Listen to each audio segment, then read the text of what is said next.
नमस्ते। आज गिज्झ जातक के सुनाने जा रही हूँ। मैं नदीरा शांति स्वामी विवेकानंद सांस्कृतिक केंद्र कोलंबो से। पुराने समय में जब ब्रह्मदत्त बनारस का राजा था तो बोधिसत्व गिद्ध पहाड़ी पर एक युवा गिद्ध के रूप में आया था। उनकी माँ और पिता ने उनकी देखभाल की और उनका पालन पोषण किया। एक बार एक भयंकर हवा और बारिश आई। गिद्ध इसके वेग अपनी रक्षा नहीं कर सका। उनमें से आधा दर्जन बनारस के लिए उड़ गए और एक खाई में एक दीवार के पास वो ठंड में कांपते हुए बैठ गया। बनारस के एक व्यापारी स्नान करने के लिए नदी पर गया। इन दुखी गिद्धों को देखा। उसने उन्हें एक सूखी जगह में एक साथ रखा, एक आग लगाई और मवेशियों के जलने की जगह से कुछ गाय का मांस लाया और किसी को उनकी देखभाल के लिए रखा। जब तूफान थम गया तो हमारे गिद्ध ठीक हो गए और पहाड़ों की ओर उड़ गए।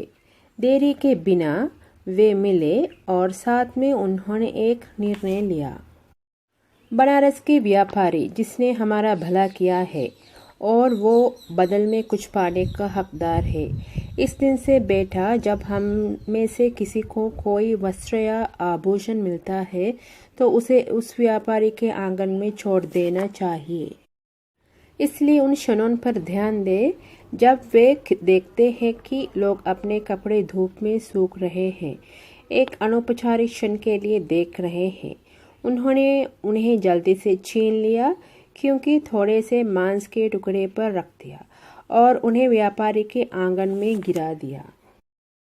लेकिन जब भी व्यापारी ने देखा गिद्ध उसे कुछ लाते थे, उसे अलग रख देता था।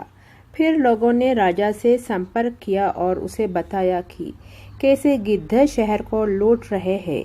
राजा ने कहा कि बस एक गिद्ध को पकड़कर मेरे पास लाओ, मैं उनसे यह सब वापस लाऊंगा। इसलिए हर जगह घोंगे और अनाज का समूह इकट्ठे किए गए और वे हमारे कर्तव्यपरायण गिद्ध को पकड़ सकते थे। व्यापारी ने अपने ऐश्वर्य की प्रतीक्षा करने के रास्ते पर लोगों को गिद्ध के साथ चलते देखा। वो उनकी संगति में गया। डर के कारण वे गिद्ध को चोट पहुंचा सकते थे। उन्होंने राजा को गिद्ध प्रस्तुत किया, जिन्होंने तब उसकी जांच की। राजा ने गिद्ध से पूछा, क्या तुम हमारे शहर को लूटते हो और कपड़े और हर तरह की चीजें उतारते हो? हाँ स्वामी, गिद्ध ने उत्तर दिया। राजा ने फिर पूछा, उन्हें किसको दिया गया है? गिद्ध ने जवाब दिया, बनारस का एक व्यापारी। राजा उत्सुक हो गए और पूछा, क्यों?